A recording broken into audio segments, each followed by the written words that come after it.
The simcha of learning Torah is felt. You can feel it in the atmosphere.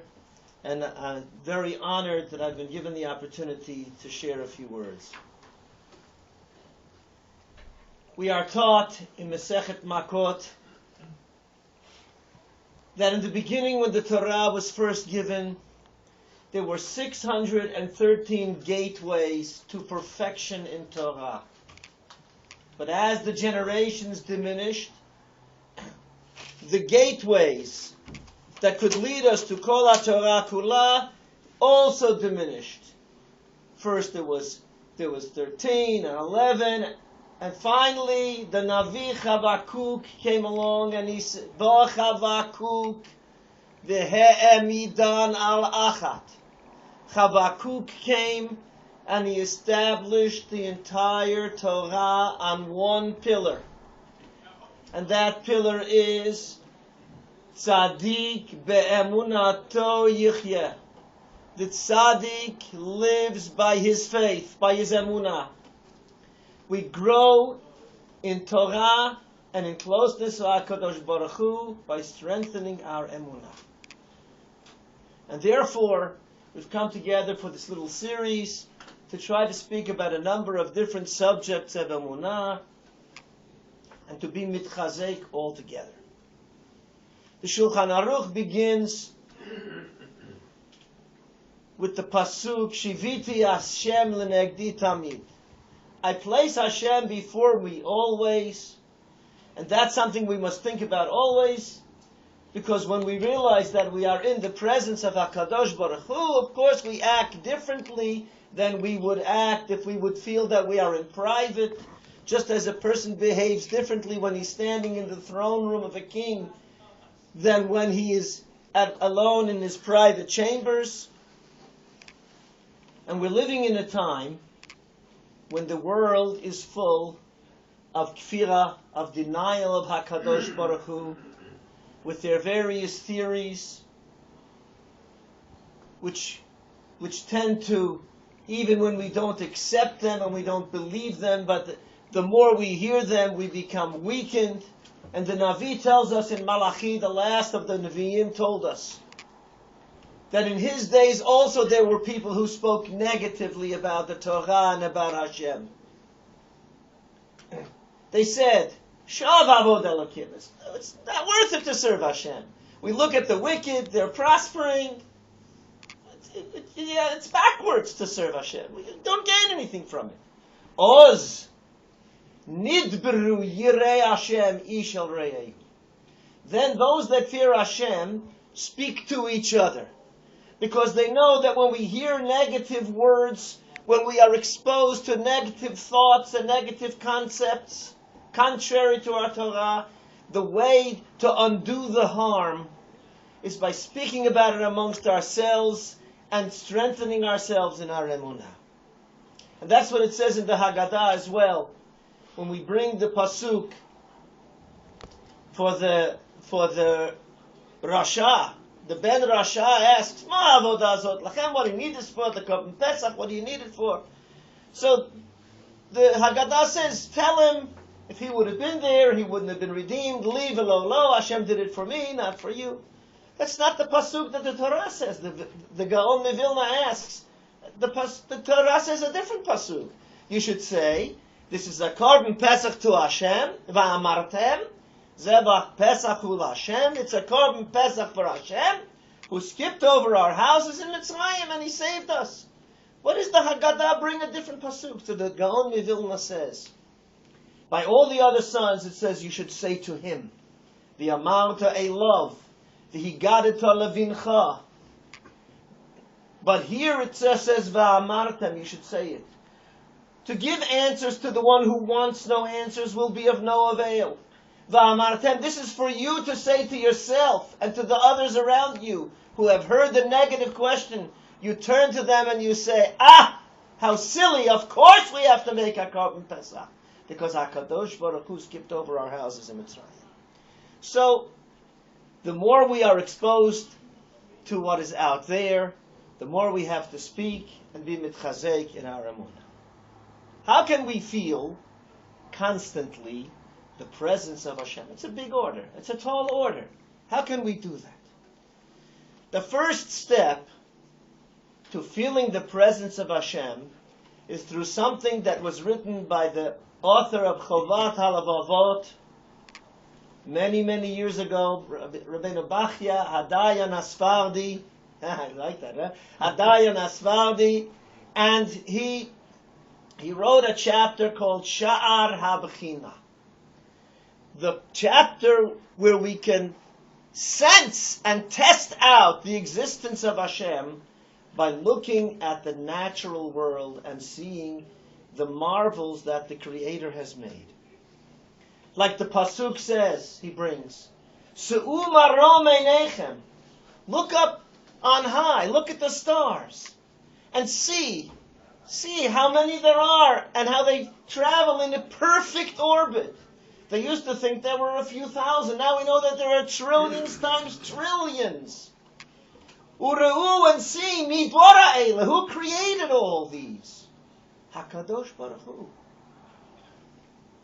And then, like the Pasuk in Kollel, it says, V'Elokim asa sheyireu milfanav. HaKadosh Baruch Hu made everything that we should learn to fear from Him. When we look around, we can see HaKadosh Baruch Hu's handiwork everywhere, and we will be aware of His presence and have that sense of awe and respect for HaKadosh Baruch Hu at every moment of our lives.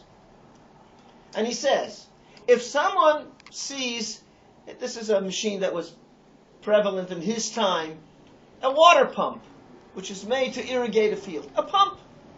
And someone were to say that the pump came about by a series of accidents, people will look at him as if he's crazy. As if he's crazy. And if someone were, is it imaginable that a bottle of ink should spill on a paper and that it should write out something sensible? And if we see a paper with words and sentences, and someone were to say, you know how that came about? No, nobody wrote it. There was a bottle of ink open on the desk, and it fell on a blank paper, and it just happened to spell out these words. We'll look at him as if he's off his rocker, as if he's crazy. And so when we look at the entire universe, with all its complexities, with all the various systems that are working in harmony to enable us to live upon the face of this earth, we'd have to be absolutely insane to think that any of this came about by chance. So, when I speak for the youngsters, as I had the privilege to do just yesterday and the day before in another city, I asked them, how many of you have ever seen electricity? So, most didn't raise their hands. Some raised their hands. I said, okay, now can some of the others who didn't raise their hands tell us why their classmates never really saw electricity? I said, because you can't see electricity. It's invisible. It's an invisible energy. All you can see is what electricity does. We see lights. We see appliances.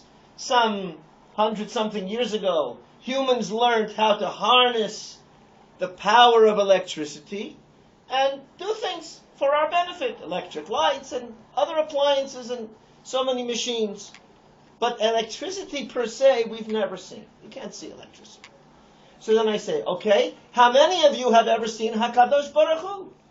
Nobody raises their hand. I said, but you can see HaKadosh Baruch Hu. The same way that you know that there's such a thing as electricity, because you've seen what electricity does, you can see what HaKadosh Baruch Hu has done. Rabbi Chonan Wasserman quotes an amazing medrash. A non-believer met Rabbi Akiva. And he said to him, Mi bara et ha'olam? Who created the world? Rabbi Akiva said, HaKadosh Baruch Hu. He said, Hareini davar borur.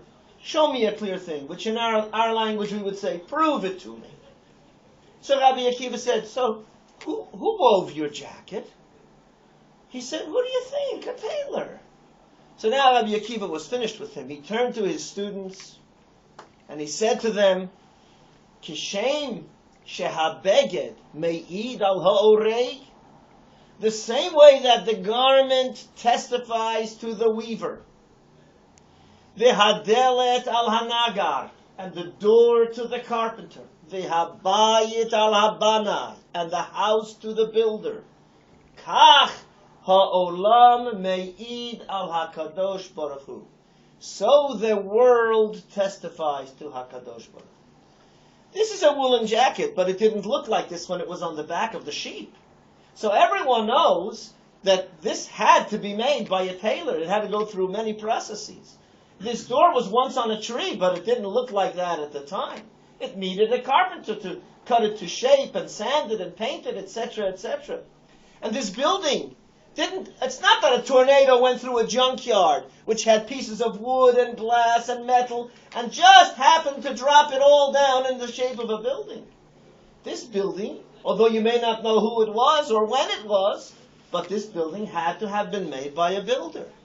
So it is that if we study the world, if we just open our eyes to even the most obvious of things, we will see the infinite wisdom of the Creator, and we will be seeing the signature of HaKadosh Baruch Hu everywhere. So imagine that we have in front of us 3 toolboxes. One has plumber's tools in it. Another one has an electrician's tools in it. Another one has carpentry tools in it. And someone says, you know how those toolboxes got filled? There was a warehouse with tools, and they were cleaning it out, so they just threw stuff into boxes, and it just happened to come out that the electrician's tools are here. And no, you say, no, they were put here deliberately. Someone had intention of putting electrician's tools here, plumber's tools here, and carpentry tools here. And now, if we take a good look, we will discover that every creature on the face of the earth has its own unique set of tools. Not one creature has a tool that it doesn't need, or an instinct that it doesn't need. And every creature has exactly what it needs for its particular survival, to get food, to mate, to reproduce, to build a nest or a den, and to survive the winter for those animals or those creatures that live in cold places, and each one in its own distinct way. We can only give a few examples. The beaver is the only animal that I know of that needs to build a dam. It needs to build a dam so that the pond will be deeper, so it won't freeze over, and so that he'll have plenty of place to store. He stores wood that he eats underneath the water. That's his refrigerator. He needs that it should be deep enough. So the beaver has been provided with a set of teeth that are like axes. It's the only animal that I know of, maybe there's some others, but I don't know of one, that can chop down trees with his front teeth. And not only that, but he knows how to chop the tree. He's been given the instinct to chop the tree and make it land exactly where he wants. I had to cut down a tree from my backyard not so long ago, a year or two ago. Okay, so the guy comes along. I was told this is the cheapest guy. He's reliable. Okay, he comes along, takes a couple of hours. It's a $2,600 bill. I said, what's this for? He says, I sold you my expertise. Otherwise it would have fallen on your house. So you have to be an expert to know how to make the tree fall. But the beaver knows how. The beaver has his feet. He uses like oars to swim under the water, and because he needs to function underwater for his food, he needs to be able to see. He has transparent goggles, transparent membranes that cover his eyes. He's been given all the beaver tools. The woodpecker is an amazing little bird. It pecks away all day at the bark, making holes in the bark because its food is the bugs that live underneath the bark or inside the tree. What are the tools that the woodpecker has been given? It's quite amazing. First of all, why doesn't he get a headache? Bang, bang, a whole day. You ever see a woodpecker take a Tylenol? No. So why doesn't he get a headache? So the encyclopedia says his brain is very small and is couched and it's tightly inside his skull, so tightly that the skull absorbs the blows and he doesn't feel it. Then they say, the woodpecker has a beak that is shaped like a chisel.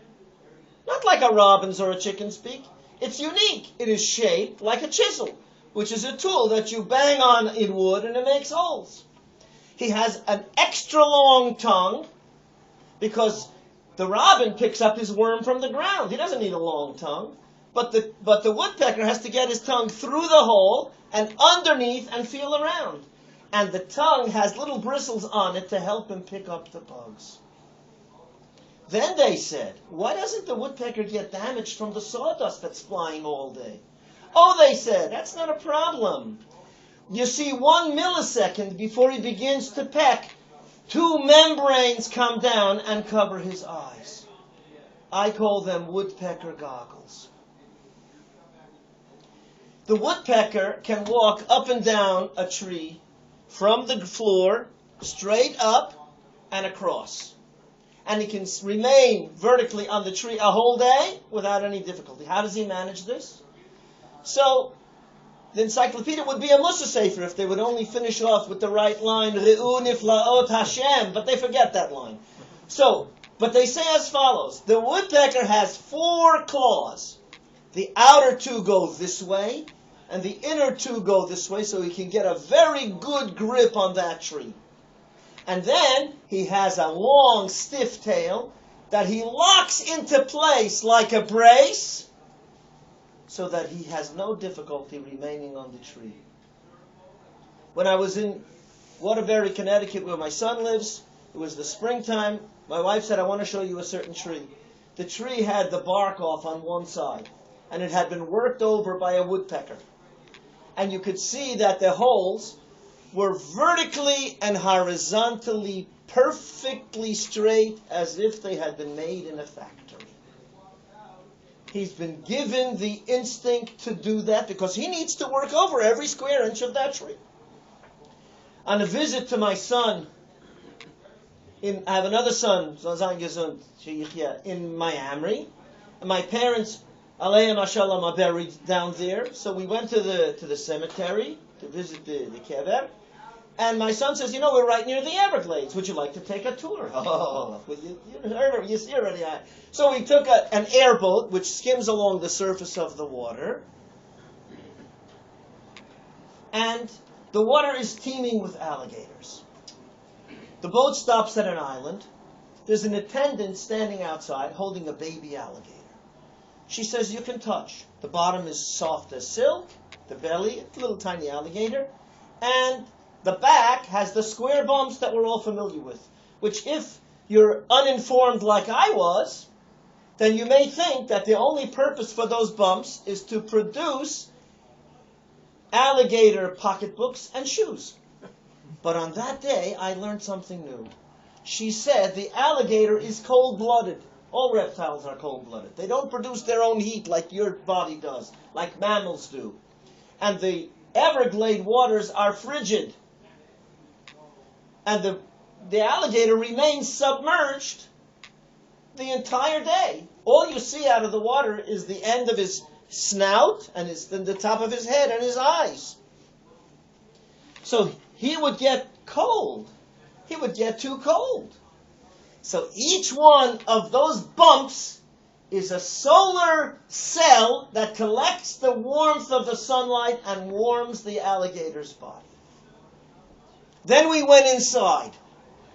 Here there was no baby alligator. There was an attendant holding a monster alligator that stretches almost from that wall to about here. A monster holding his jaws between his hands. And he said as follows.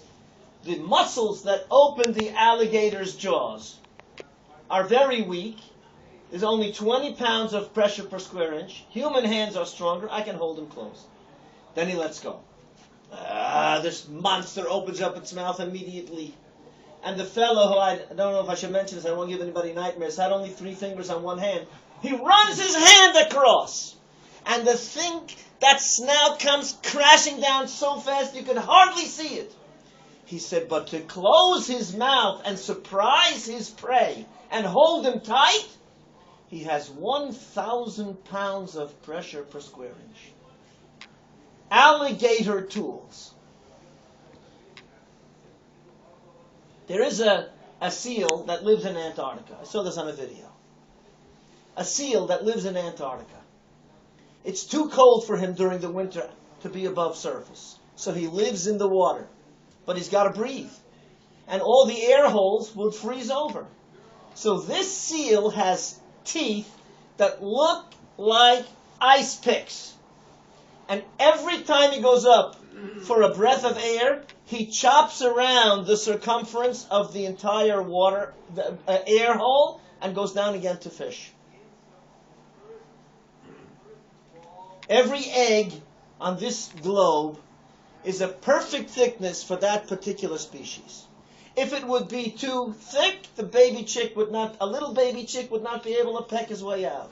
If it would be too thin, it would break under the pressure of being laid. So every egg on the face of the universe is custom made for that particular species.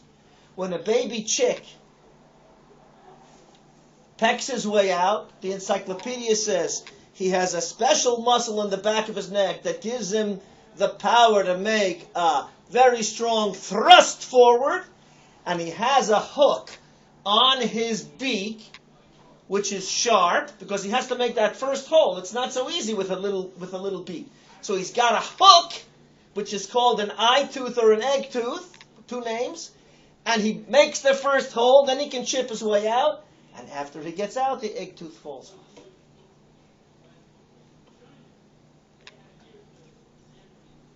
This could go on, but you don't have to Simchat Torah, so I have to be Mekatzer. This is the system that our father Avraham Avinu used to discover HaKadosh Baruch Hu. The Rambam tells us clearly that Avraham Avinu grew up in a home of idol worshippers, Terach and Abraham's mother, and everybody worshipped idols. Everyone had forgotten about Hashem, and Avraham went with them to the idol temple, and he bowed too. And as he bowed, he said, no, this world is not being run by that idol. This world can't go around by itself. It has to have a manhig, umishi yisabev oto. It has to have someone to make it go around and function. Until he started when he was 3, Rabbi Yosef Karo says, and he finished when he was 40. 37 years, the Rambam says, he was thinking by day and by night, until he arrived at the total emunah, just from studying the world. He arrived at the emunah of a borei olam, of a creator, and he figured out that the creator wants us to imitate him and emulate him.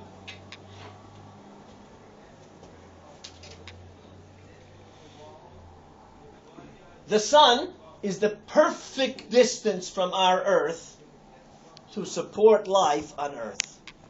If it were further away than it is, we would all freeze to death. If it were any closer, everything on the face of the earth would burn up. The sun is the perfect distance. This is the only planet with an atmosphere that can support life. The level of gravity is just perfect. We don't feel pressed down, and we don't have to float in the air as we would on other planets or on the moon. There's a tremendous miracle. I'm going to make a bracha on the water, and then I'm going to tell you a miracle with water. Baruch atah Adonai Eloheinu melech haolam shehakol yeh b'dvoro. Amen. Every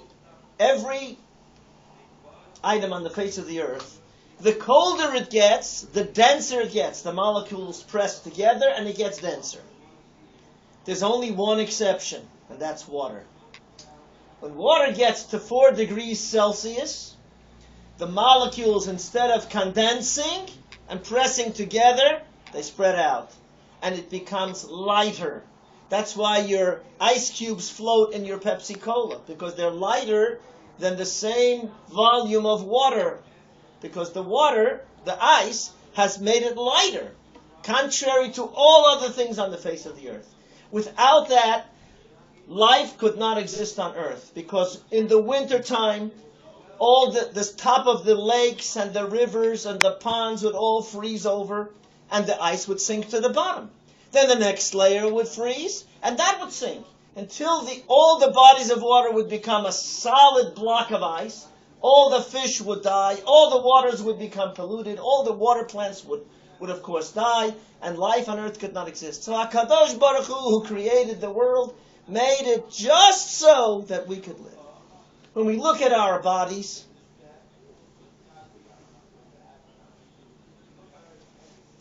we see endless miracles. Endless miracles. Everything on your face protrudes. Your nose, your ears, your lips, your chin. There's only one thing that's recessed, and that's your eyes. If your eyeballs were sticking out like your nose, any object that would hit, they're so delicate, that any object that would hit them would probably cause blindness, God forbid. And therefore, HaKadosh Baruch Hu has made it that the eye is recessed in a bony ridge, which absorbs all the blows and protects the eye from greater damage.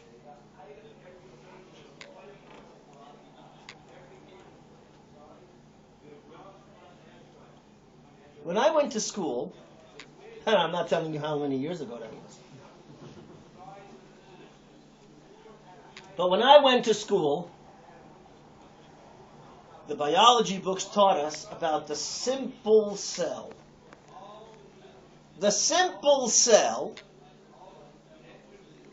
has a little bit of plasma and a membrane around it.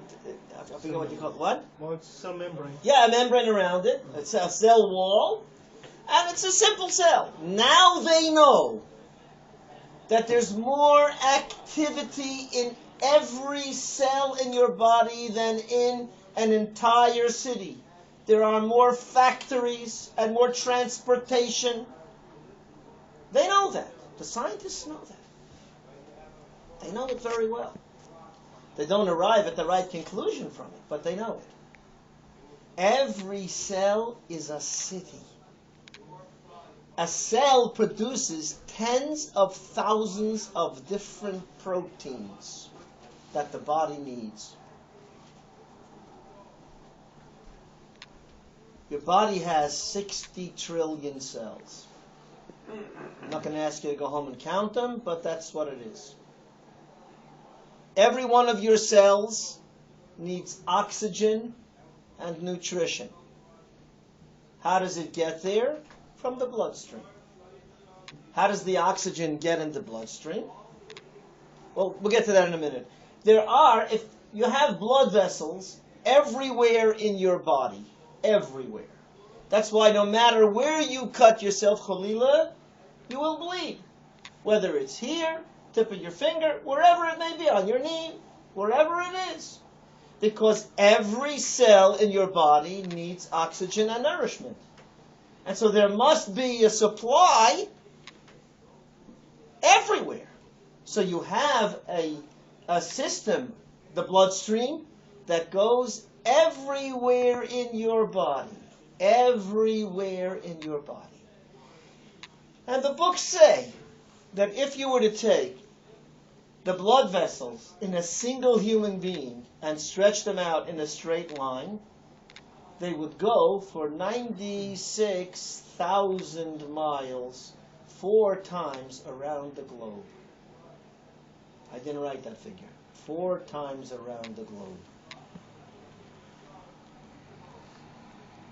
How does the oxygen get into the bloodstream? It's a whole system.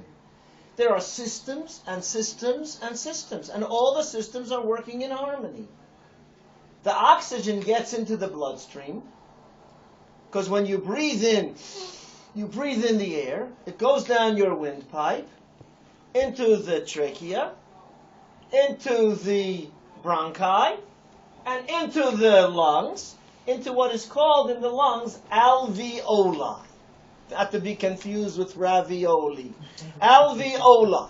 Alveoli, if we were to look at them from the outside, they would look like little clusters of grapes. Why that shape? It's very simple. If you have a flat surface, then that's all the surface you get. But if in that same place you have endless pockets, and the pockets are lined with blood cells, then you get a much bigger surface of blood that can absorb a lot of oxygen all at once, because you need a constant supply of oxygen. How many alveoli are there in our bodies? Not so many, only 300 million. And each alveoli, now when we breathe in, we understand that the alveoli expand. But when we breathe out, we would expect that the alveoli would collapse. Just like when you blow up a balloon, it's big, and you open it up, and the air seeps out, and the thing collapses. So in each one of the 300 million alveoli, there's a little tiny cell that produces some kind of complicated chemical that prevents the alveoli from collapsing, because it would make it impossible to breathe or very painful.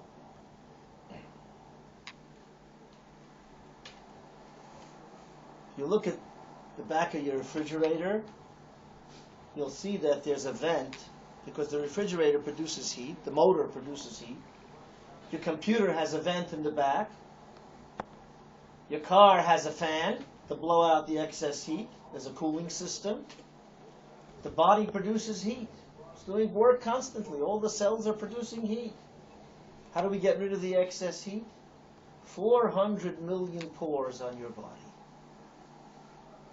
4 million, I think. 4 million pores on your body. The blood needs to be filtered, because it takes in things that need not go to the cells. Your little kidney has 1 million filter cells in it. The liver, which weighs about 3 pounds, produces 500 different products that the body needs. 500 factories in the liver.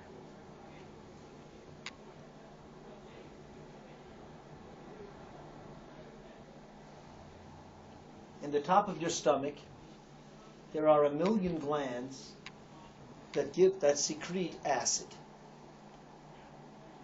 We all know that acid burns very badly, but it doesn't burn your stomach, because your stomach has been provided with a special lining that is impervious to the burning of the acid. Now, if a person gets a break in the stomach lining, that's what's called an ulcer, and it's terribly, terribly painful.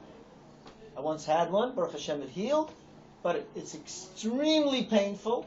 It's a terrible burning sensation. So that lining is nowhere else in your body. It has been put where it is needed.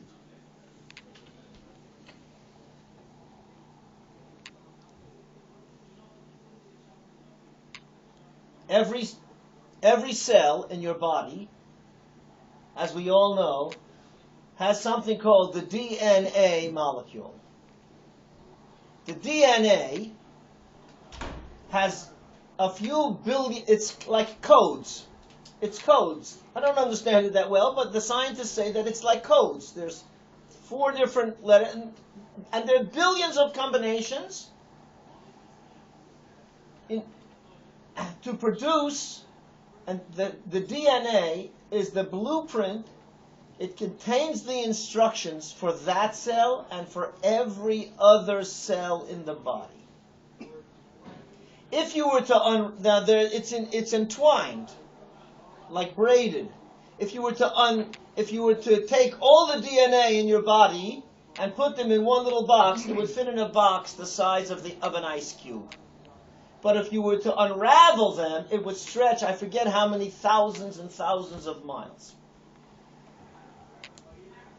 HaKadosh Baruch Hu is an expert at putting an awful lot into a very small space.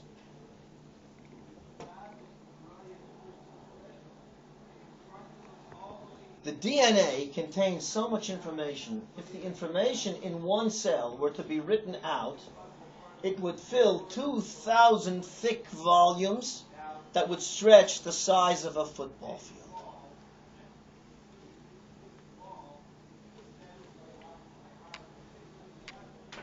The human brain is so complex that even thinking about it staggers the mind.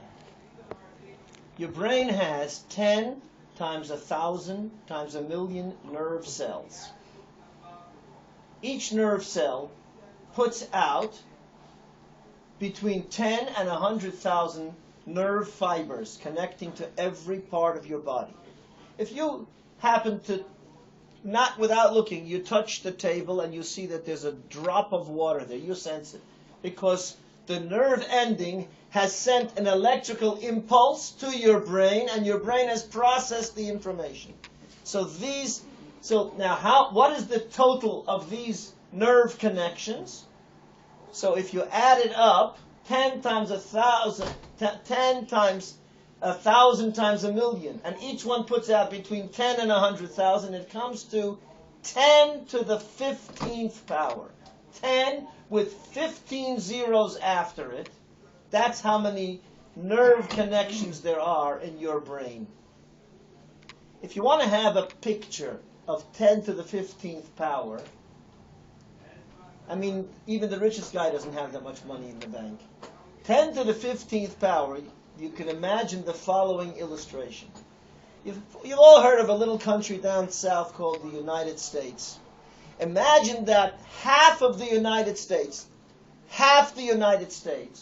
was nothing but forest. Nothing but forest. 1,000,000 square miles of forest. Every square mile has 10,000 trees, and every tree has 100,000 leaves. The total number of leaves in the forest would be 10 to the 15th power. That's how many nerve connections you have in your body from your brain.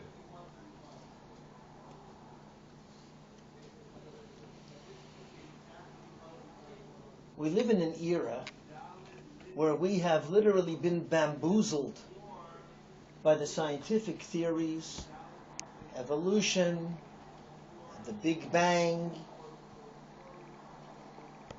I'm not going to try to give a proper presentation about the foolishness of those theories, but just a thought or two.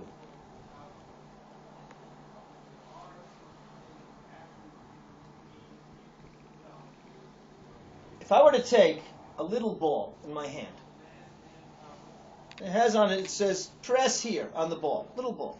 So everybody see my ball? Okay.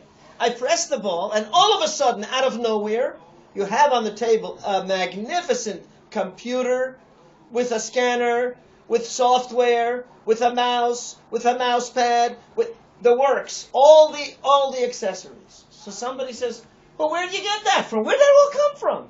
The other guy says, well, what do you mean it came from the little ball? No, it doesn't explain anything. How did it get into the little ball? And how did the little ball have the ability to be pressed and produce all this? Don't tell me there was a Big Bang. If from a Big Bang you got a universe with trillions of galaxies, with worlds, with our world, with trees and water and birds, you had to have the initial materials all in whatever banged. So you haven't explained anything. Where did it all come from? That's one question that they'll never have an answer for. A second question is, where'd you get the original whatever banged, where'd the original material come from? We say, Hashem is Rishon ve'acharon. HaKadosh Baruch Hu always existed. If you understand that you don't get something from nothing, if you have nothing, if you start with nothing, you're not going to get something from it. That's simple, plain, common sense. So we understand that there has to be, our Seichel tells us, even before the Mesorah, even before our Emunah, that there had to be a Borei who was always there. Haya, Hoveh, V'yiyeh. He always existed. Because if Miyala Aladat, like the Rambam says, one could imagine that there was once a time when the Borei did not exist, then there never would have been anything. But they who only want to believe in naturalistic theories, so how do you get the original material? They'll never have an answer for this.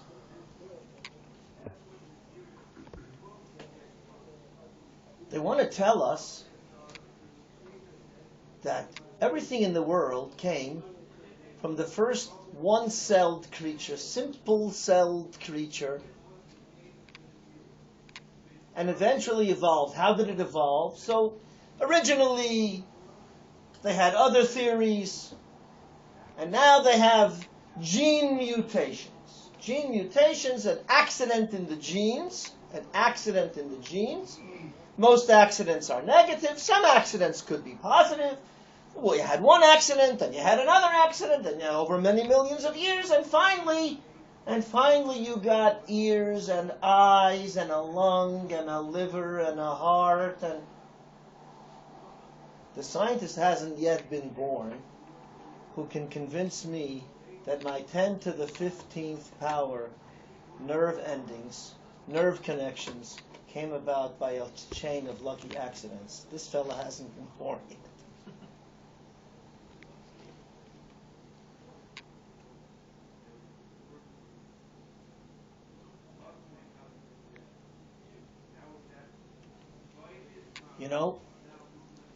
You know what'll happen if you ask them these questions? I have a friend who's a professor who went to a convention of scientists only out of curiosity. He's actually a professor of computer sciences, but he's very, very expert in these matters. And out of curiosity, he went to this convention, and it was the first time that they allowed the representatives of what is called intelligent design to speak. So the fella gets up and he describes the complexities of the universe, and somebody else gets up and says, "Wait a minute! That's not science. We have to have methodological naturalism, which means we only accept theories that do not border on the divine." So in other words, we don't have an answer, but your information is disqualified. Like edim that go to the court and they're pasul. They're disqualified witnesses. They have a record of theft and they can't testify in the court. You can't use common sense here. So they say no. Therefore, the universe does not demonstrate any intelligence. That is what the scientists are trying to tell us. The universe does not demonstrate any intelligence.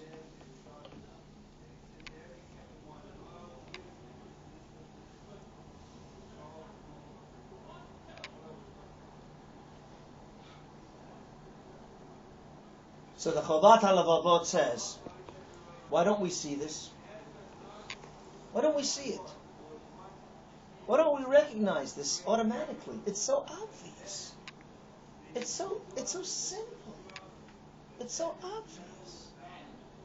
He says, one of the reasons is because we grew up with it, we got used to it even when we were children, and therefore we never stopped to think about it in spite of the fact that all of this is so obvious.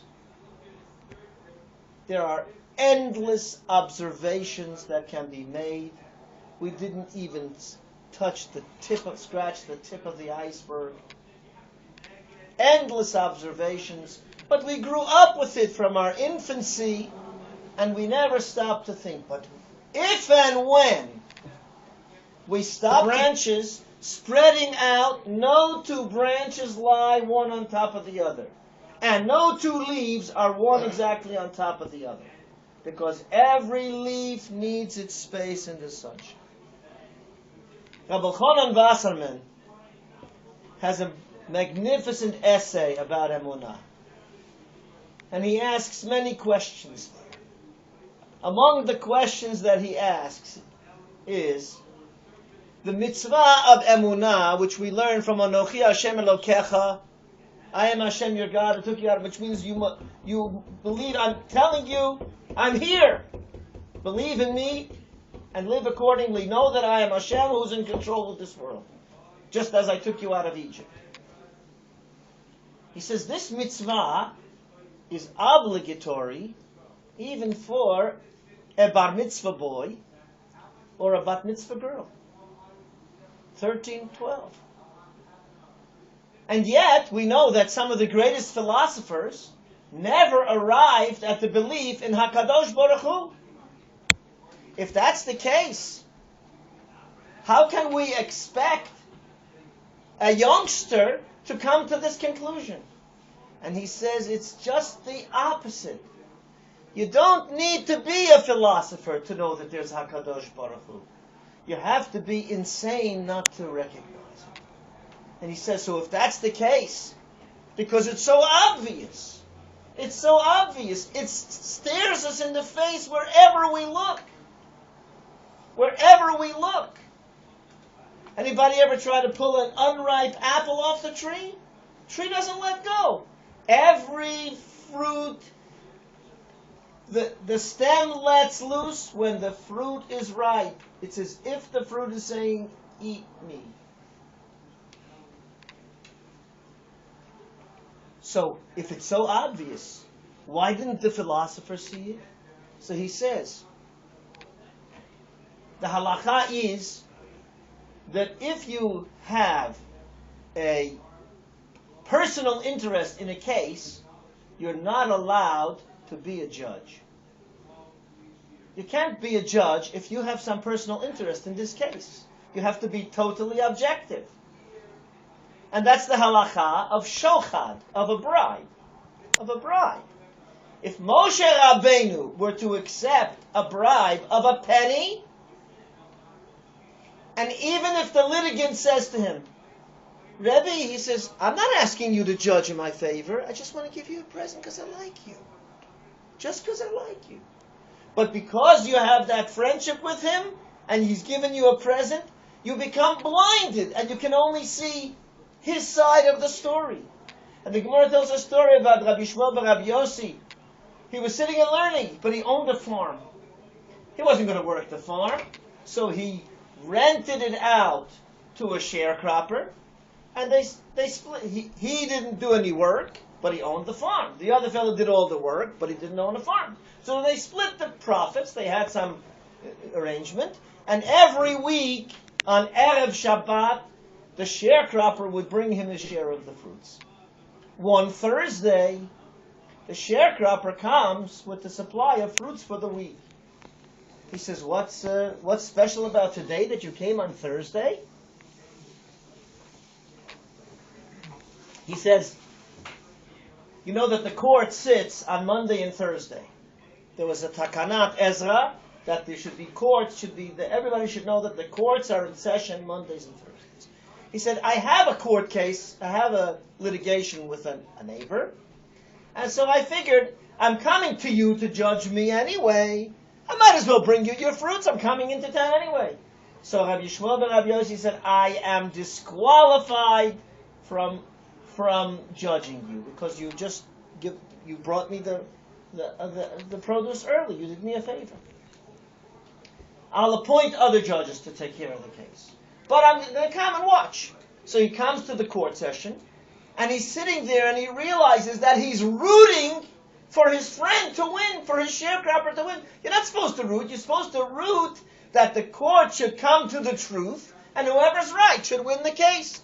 And he said like a curse on the people that accept the bribe. He said, you see, I didn't take the bribe.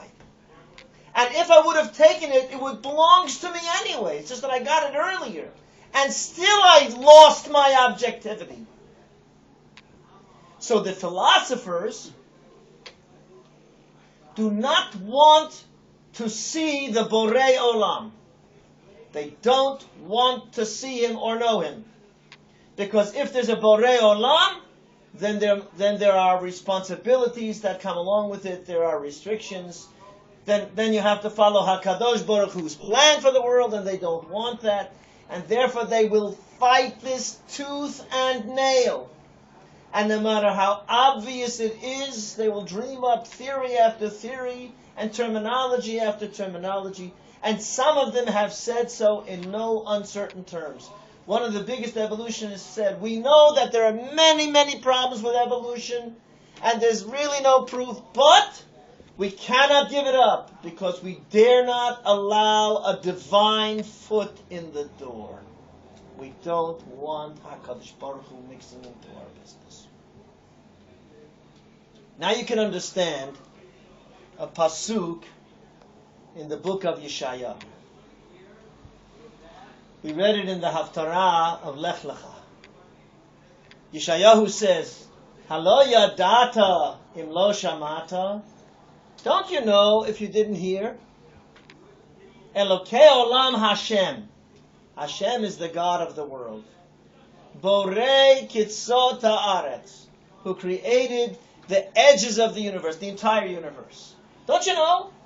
If you didn't hear, lo yiyaf v'lo yiga, he doesn't get tired or weary. In cheker letvunato, you can never investigate HaKadosh Baruch Hu's infinite intelligence. It's endless.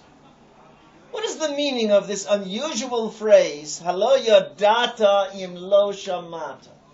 Don't you know if you didn't hear? It's an unusual phrase. I think he means this very simply. Baruch Hashem, if you are one of the lucky ones that your parents or your teachers taught you about HaKadosh Baruch Hu, the Borei Olam, that's wonderful. The Navi says, Halo yadata im lo shamata? If you didn't hear, if you were never told, but don't you know it on your own? Can't you just take a look at the world and see HaKadosh Baruch Hu's signature on every leaf, on every insect, on every plant, on every animal, on every organ?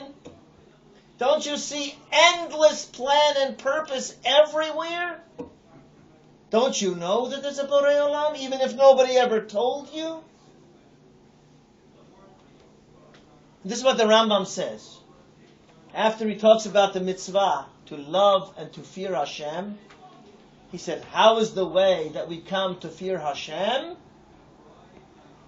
When we look at the marvelous creations, and we see what a world HaKadosh Baruch Hu has made, we are taken aback. We are astonished. We feel so humbled before His infinite wisdom. And that's how we come to fear and to love HaKadosh Baruch Hu. Gemara tells us a beautiful story. Rabban Gamliel made a wedding for his son. And as a good host, he was pouring cups of wine for his guests. Rabbi Eliezer, Rabbi Yoshua, and Rabbi Tzadok were sitting at the table, the festival table, and now Rabbi Gamliel was the Nasi. They were under him. So when he offered Rabbi Eliezer a glass of wine, Rabbi Eliezer refused. He said, no, thank you. Rabbi Yeshua accepted it. When Rabbi Gamliel went away, Rabbi Eliezer said, Yehoshua, Mazeh Yehoshua, what is this?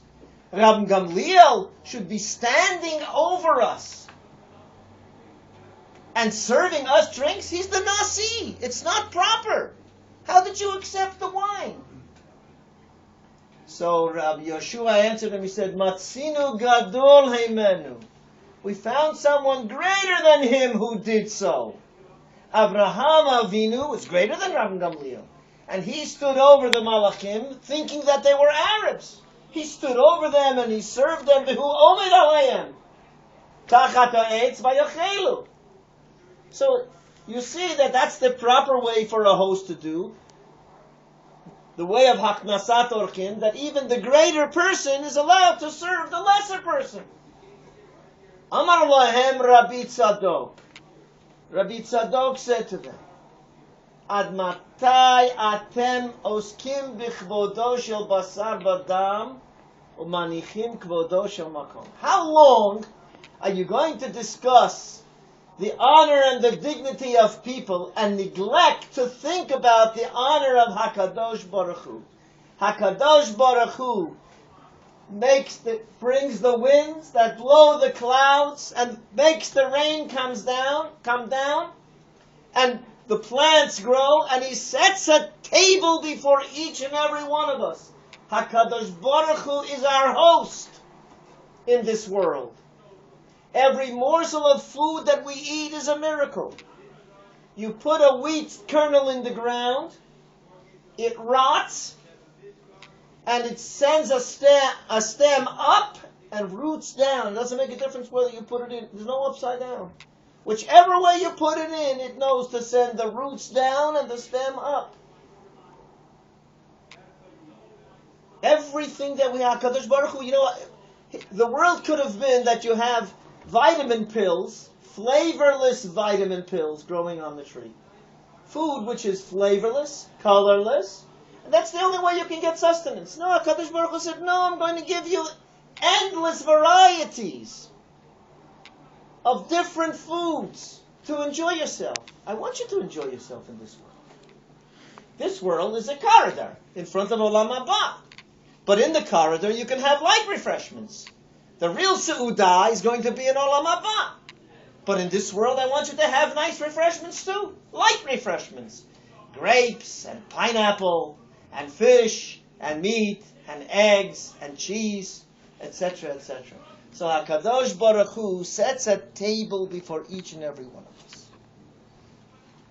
There are two brachot that precede the Shema in the morning. The first one is about the light, Yotzer HaMeorot. And the second is about the Torah, Ahava Rabbah. We should give us the ability to learn. Why those two brachot? So, it's obvious. In the Shema, we're going to accept the kingdom of Hashem and declare our loyalty to Him. So, we say, Hashem, we recognize that you're the creator of the world and that you gave us a Torah. But I think there's something deeper, because the Rambam tells us, how do you come to love Hashem? There are two ways that the Rambam says. One is from looking at nature, and one is from studying Torah. So before we say, V'ahavta et Hashem Elokecha, you should love Hashem, we declare that Hashem created the world, and we think a little bit about all the marvels of the world, and we think about the marvels that are in His Torah Kedosha, and then we can come to Ahavat Hashem.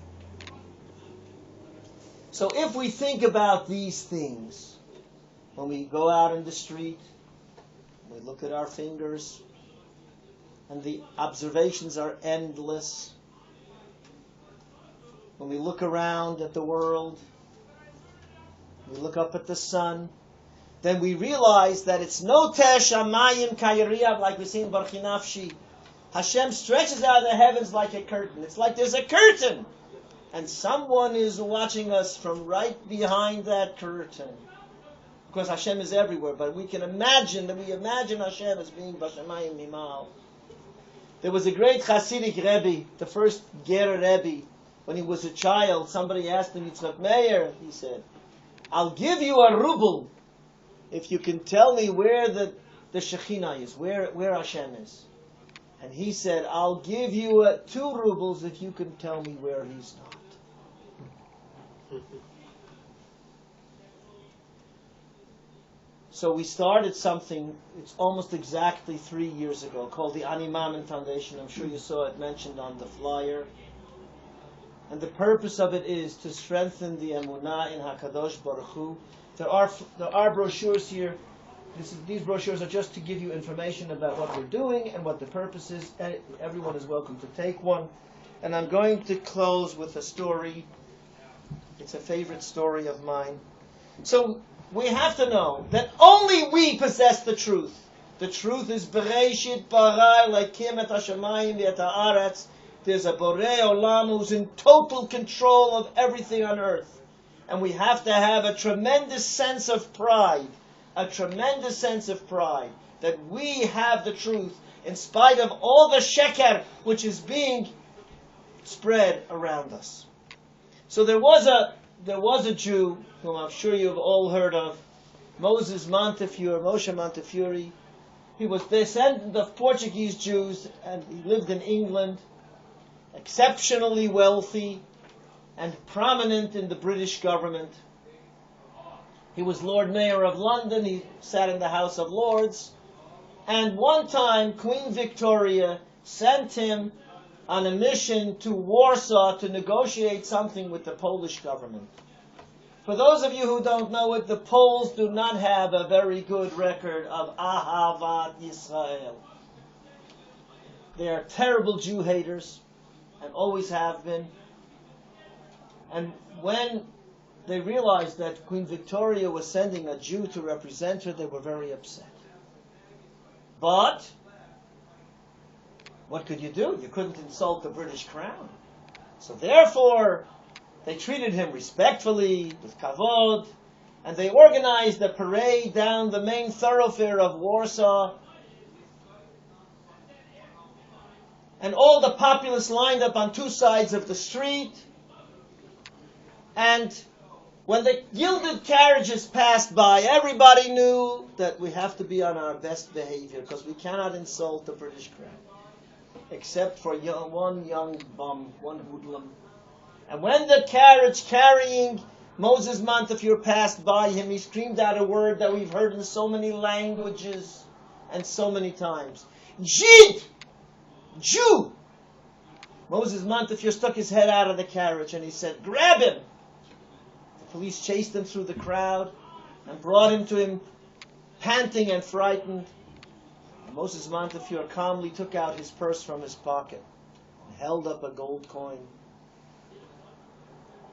And he said, "My friend, I want to tell you something. In my lifetime I've been called a lot of titles. Lord Mayor, your Lord, your worship, whatever. British titles, I don't remember them. Those titles mean nothing to me. The only title that's really precious to me is the one you so kindly called me. And I want to thank you for calling me that title. So here's a gold coin as a thank you for calling me Jid." When we walk out in the street, that's the pride that we should feel. Because we know the real truth. Bereshit bara Elokim et hashamayim v'et haaretz. Thank you very much.